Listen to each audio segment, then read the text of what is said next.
Hello and welcome. I'm Connie from Prosperity Finance.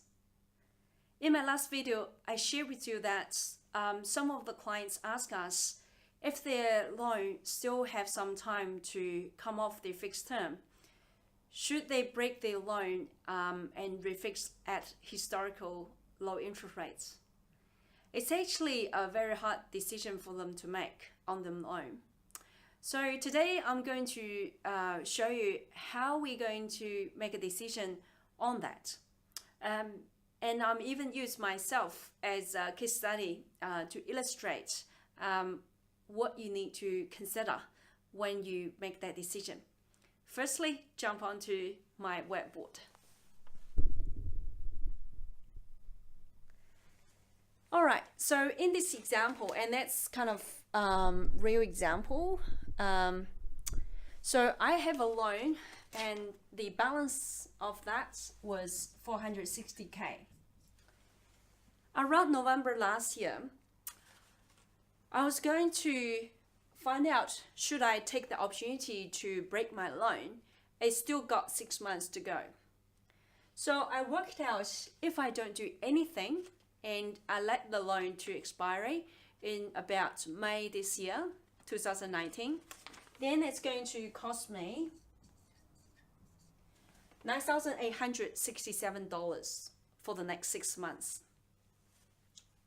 Well, then I inquired the break fee if I break that time, and then it come back as $314.52 if I break it. And then I also worked out, because the bank was happy to offer me 3.95 for 1 year at the time, if I lock in and then I can save a bit of money, I worked out the interest rate at 3.95%, and for 6 months it's going to be $9,085. So the total, if I break it, is going to cost me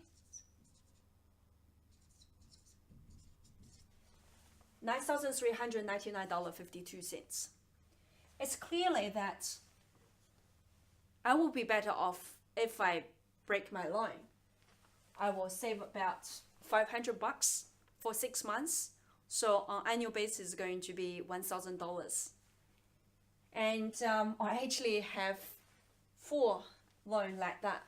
So it's going to save me about $4,000 roughly a year. I think that's a lot of savings. So that's kind of the basic model to work it out. However, if that number is higher than this number, which means on surface, it's probably better to let it run out of the expiry date. Well, if you really want to take this opportunity, because I don't know how long it's going to last, then it's probably worthwhile considering refinance. By doing refinance, you're going to get cash back, which will cover more than the break fee and the difference between that cost and that cost. However, you should also consider other disadvantages by going refinance. Firstly is about other costs. Well, when you refinance, you potentially will have a cost called DOA. Well, that's a cost, a deed of acknowledgement. You sign that acknowledgement when you accept the bank cash back at the settlements. A lot of banks set 3 years as a DOA period. So if you break your loan within that 3 years or 4 years for some banks, then you will more likely to incur DOA costs, which means they claw back some of the cashback they give it to you at the settlements. And so you got to consider that factor. And you will have a solicitor fee as well. Every solicitor firm charge different fee. What we find that fee is around $700 to $1,000. It could be more, depends how complex in your situation. But roughly that's going to be the solicitor fee when you're doing the refinance. However, you will get some cash back from the new bank. So you take that out, and hopefully the total is going to be lessen the cost of doing nothing.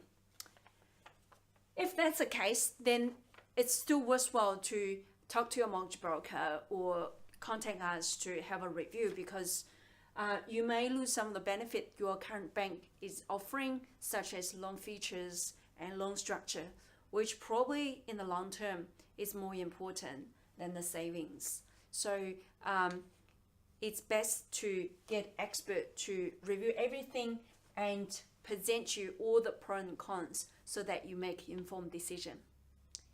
Well, I hope this video is useful if you're looking to break your loan.